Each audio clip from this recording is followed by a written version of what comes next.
This is the most pomp and circumstance the White House can provide a visiting head of state. Troops, bands, even a military flyover.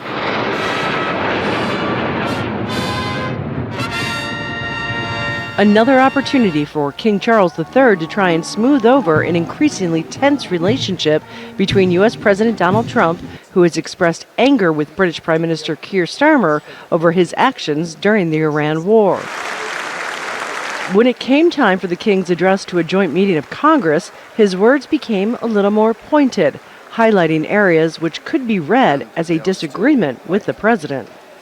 Our Declaration of Rights of 1689 was not only the foundation of our constitutional monarchy, but also provided the source of so many of the principles reiterated, often verbatim, in the American Bill of Rights of 1791. And those roots go even further back in history. The US Supreme Court Historical Society has calculated that Magna Carta is cited in at least 160 Supreme Court cases since 1789, not least as the foundation of the principle that executive power is subject to checks and balances. Members from both parties stood in a show of support for checks and balances, which critics have said Republicans in charge of Congress are often ignoring.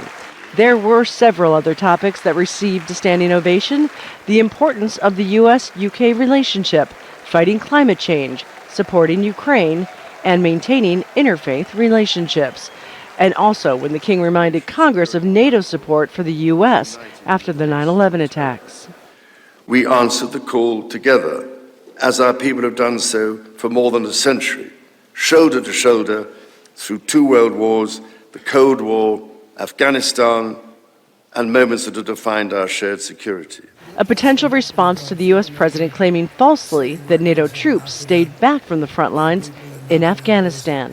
This visit is being seen as a chance for the UK to reset its relationship with the U.S. president. At the same time, the King repeatedly reminding members of Congress that theirs is an alliance measured over centuries, not years. Patty Culhane, Al Jazeera, Washington.